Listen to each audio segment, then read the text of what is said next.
And my first question to you in this section, what needs to change for corporate India to accept skills above a certain degree? They have to get over their obsession of tier 1 institutions and tier 1 degrees. And I do not think that they are good predictors of anyone's success. Yeah. Some of the best performers in my teams across have been people who went to colleges that you wouldn't even have heard of. Yes. I think the corporate India has to move beyond labels. And how do we demystify tier 1, tier 2, this whole labeling that is done? I don't think we should look at CVs while hiring. Yes. Yeah. Throw the CV out. Yeah. As simple as that. Yeah. Meet the person, give them an assignment. Yeah.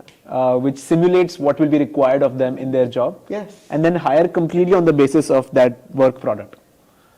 Couldn't agree more. There's proof of work rather than proof of history. Couldn't agree more. I was interviewing somebody just the other day, and it was for a senior position. And this gentleman came in having done an entire research on what is going well, what is not going well with my organization, with numbers from wherever he got it, and he created an entire presentation. And that was one of the best presentations I've had about my own organization. Yeah. And those are the kind of people, absolutely. And I'm sure somewhere he would have had someone telling him and throwing him into... I think CVs are a huge source of gentrification. Yeah. Sure they are. Right? Yeah. CVs is the modern day caste system. Mm. It is. It is. Yeah. LinkedIn. Yeah. And I think so it empowers today's caste system. Yeah. That if I went to X school, then I am Brahmin. Yes. If I went to Y school, I am, yeah. Yeah. That is what's happening today. Yes. So you have to look beyond those labels, right? Yeah. Only then can you, and this is only going to happen more and more. So I think CVs should be outlawed. Yeah. I haven't made my just like caste system was outlawed. Yeah. CV system, it is the same thing. Yes. A CV decides how much you get paid. Yeah. It's a label, right? It's a bunch of labels. Mm-hmm. At least it's a starting point from where you start getting evaluated for that. Yeah. Which is what caste was, right? Yes, it was. It was. If you come to look at it in that way, yes, absolutely. Great. So that had a bit of philosophy, but so true that completely. What are your thoughts, Pratham, on tapping into potential of talent from smaller towns? Now, India is India, and then there's Bharat, right? And I was just talking to one of your colleagues in Masters Union, and a brilliant colleague, right? And he comes from Indore, and he comes from a family whose grandfather set up some kind of microfinancing in the rural areas. And how do we firstly get these stories in, and how do tier 2, tier 3 towns, again, there's branding there, but I believe there's a lot of reality behind that. How do we make sure that talent from there is being nurtured, and how do we make sure they get opportunities like in institutions like Masters Union? I'm from Jalandhar, by the way. Yes. Which is a tier 3.5 town. But that's my Nanka. I don't know if anybody understands Punjabi, but it's from my mother's side of the family is from Model Town and Kot Kishan Chand and all those places, Understood. right? Understood. Yeah, Adda Hoshiarpur. Yeah. What percentage of India works for corporate India? What percentage of India works for corporate India? What's the number? No. Let's do I don't know the exact. Let's do a guesstimate. Yeah. I'm guessing maybe 2-3 crore people? Yeah, not more than that. 2-3 crore people? I was telling a percentage about 2%. 2% of India? Yeah. Right. So let's say 3 crores, 2% of India works in a job employed by corporate India. In tier 1, maybe tier 2 cities. Yeah. Not till tier 3, I'm guessing, right? So it's a very small percentage of India. Very, very small. Right. Yeah. And I would maybe even venture to say that probably not the happiest India. Yeah. Yeah. We continue to be largely an agrarian economy even today. Yeah, agrarian and very they're proud. If you were to count all the people who run chemist stores, plus local gold stores, plus local kirana stores, plus local tapris. And the rest of the unorganized sector, which is keep that aside. Okay. I'm saying only these 4. Yeah. Chemist. Yeah. Local gold sonarwala. Yeah. Tapri. Kirana and tapri. Yeah. In total, there are probably 2 crore establishments in India. Yeah. Okay. Yeah. That means these 4 jobs or these 4 entrepreneurial pursuits Yeah. are as many in number Maybe as all corporate India. If I was to just count the heads there, they could outnumber this too. Absolutely. Yeah. I am saying just count the owner. Yeah. Forget about the people who he employs. Right. Those come under that 3 crore. Yeah, yeah. Right? Because they're employed. Sure. Interestingly, it's a very small percentage, right? So I don't even want, very honestly, the tier 3 Bharat to work for corporate India. Why should it? Why is corporate India the gold standard? Yeah. Couldn't agree more. And Right. I was just discussing with someone just the other day, what opportunities can come if we are able to just bring opportunities within rural sectors. Yeah. Right? There is huge opportunity. Jalandhar people there. should work in Jalandhar. Yeah. Why do they need to move to Gurgaon? Right? And I strongly feel that Jalandhar has amazing opportunity. Yeah, it does. Agriculture is one. Yes. Mining. I didn't know that Jalandhar had such a huge sand mining economy. Yeah. Right? It's super interesting. Yeah. My own dad Yeah.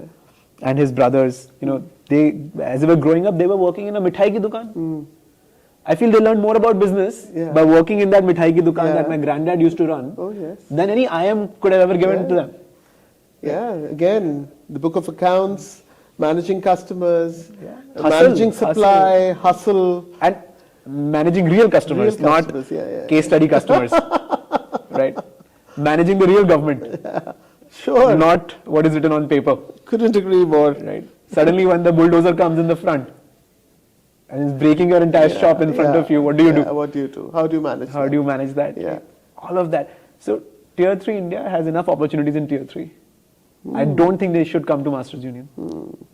Couldn't Right. agree more. I don't think they need to necessarily. Or there could be outlets of institutions like Masters Union in smaller towns. And they exist already. And they exist Which is already. called family business. Ah, yes. In fact, I was listening to somebody in the new Trump administration talking about why India's family businesses are so vital to India's economy. Yeah. Absolutely. I don't know if this is what you were looking for. No, but absolutely, absolutely. And thank you for spilling the beans on that. Yeah. Right? My next question. Can I give you one more Yeah, metric? please. How many students graduate from a college every year? We have about 1.5 crores. Exactly, 1.4 crores. 1.4 exactly crores, right. that's what's the exactly number, right. yeah. Students graduate from Yes, college every year. How many new white collar jobs are created in India every year? Oh, that's a big gap. How many? White collar jobs This that is your we domain. created, yes. New white collar jobs, not just for the freshers, but for anybody. If I've got to, they're in the thousands, they're not more than that. I read this number in Times of India, Yeah. Economic Times. Yeah. It said 15 lakh. Yeah, All new jobs. yeah, all new jobs. Right? Because of new companies getting founded, because Okay. of If existing companies you go getting beyond bigger. the roles and just pick up the jobs themselves, yes. about 15 lakh new openings, right? That did not exist last year. Yes. That did not exist last year, right?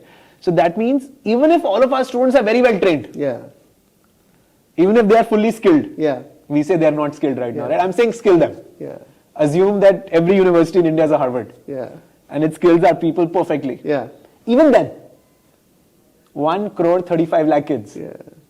don't have a place to work at. Huge gap. Huge gap, right? Huge So gap. I think corporate India can't take care of India in that sense. Certainly not. And again, I think, how do we grow the stories of those smaller entrepreneurial ventures so that they themselves do well and are able to give those opportunities in smaller towns, making those economies thrive. Yeah. And that's the future for this nation. Couldn't agree more. One question in Spilling the Beans. There's a story behind the Masters Union logo.